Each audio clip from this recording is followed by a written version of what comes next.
ஒருவருடைய உதடு எந்த பாடலை உச்சரிக்க வேண்டும் என்று பிரதமர் மோடியும் அமித்ஷாவும் முடிவெடுக்க முடியாது. சொல்றது யாரு? நம்முடைய மதுரை மக்களால் தேர்ந்தெடுக்கப்பட்ட பாராளுமன்ற உறுப்பினர் சு வெங்கடேசன், கம்யூனிஸ்ட் கட்சியை சேர்ந்த அதே சு வெங்கடேசன் தான் சொல்றார். என்னவா, வந்தே மாதரம் பாடல் இது அரசியல் சாசனத்திற்கு எதிரானதுன்னு சொல்றார்.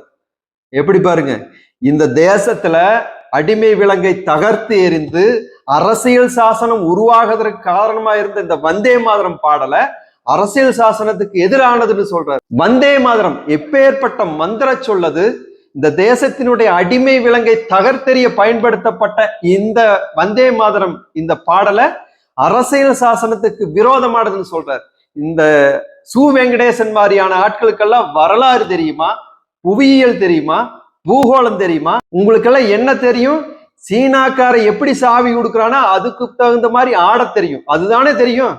1870 வருஷம் பக்கிங் சந்தர் சட்டர்ஜியால் எழுதப்பட்டு 1882 வருஷம் ஆனந்த மடம் அப்படிங்கிற அந்த நாவல்ல பிரசுரிக்கப்பட்டு 1896 வருஷம் கொல்கத்தாவில் நடந்த காங்கிரசினுடைய மாநாட்டில் ரவீந்திரநாத் தாகூர் அவர்களால் பாடப்பட்ட இந்த வந்தே மாதரம், இந்த பாடல் தான் தேசம் முழுவதும் இருக்கக்கூடிய மக்களை ஒருங்கிணைத்தது. அது என்ன சொல்றாங்க? இந்த தேசத்தை துர்கையின் வடிவமா சொல்றாங்க, சரஸ்வதியின் வடிவமா சொல்றாங்க, லட்சுமி சொரூபமா சொல்றாங்க. இந்த தேசத்தை அப்படி உருவகப்படுத்தி பாடப்பட்ட இந்த பாடலை 1950 வருஷம் ஜனவரி 24 அன்றைக்கு நம்முடைய முதல் குடியரசுத் தலைவர் டாக்டர் ராஜேந்திர பிரசாத் அவர்களால இது தேசிய பாடல், ஜனகணமனக்கு நிகரான பாடல் அது அப்படின்னு சொல்லி அங்கீகரிக்கப்பட்ட இந்த பாடலை தான் அரசியல் சாசனத்துக்கு விரோதமானதுன்னு சொல்றாரு இந்த அரசியல் சாசனத்துக்கு விரோதமான சு வெங்கடேசன். இந்த வந்தே மாதரம் பாடல் இந்த தேசத்துல வெறுப்பை ஏற்படுத்துறதுக்காக கொண்டு வந்திருக்கிறாங்கன்னு சொல்லி இந்த சு வெங்கடேசன் சொல்றாரு.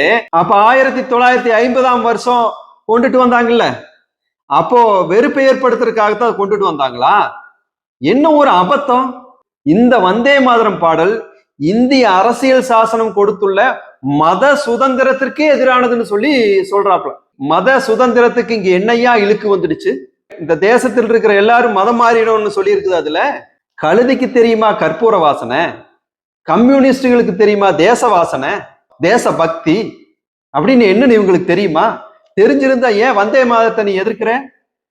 இந்த தேசத்தில் இருக்கக்கூடிய அனைத்து தரப்பு மக்களுடைய மனசுல வெறுப்பை விதைக்கிறதான் இந்த கம்யூனிஸ்டுகளோட வேலை. எங்க அமைதி இருந்தாலும் அமைதியை சீர்குலைக்கிறதான் இந்த கம்யூனிஸ்டுகளோட வேலை. அந்த வேலையை தான் நீங்க நல்லா பாக்குறீங்க. பேரு பாருங்க, சு வெங்கடேசன்.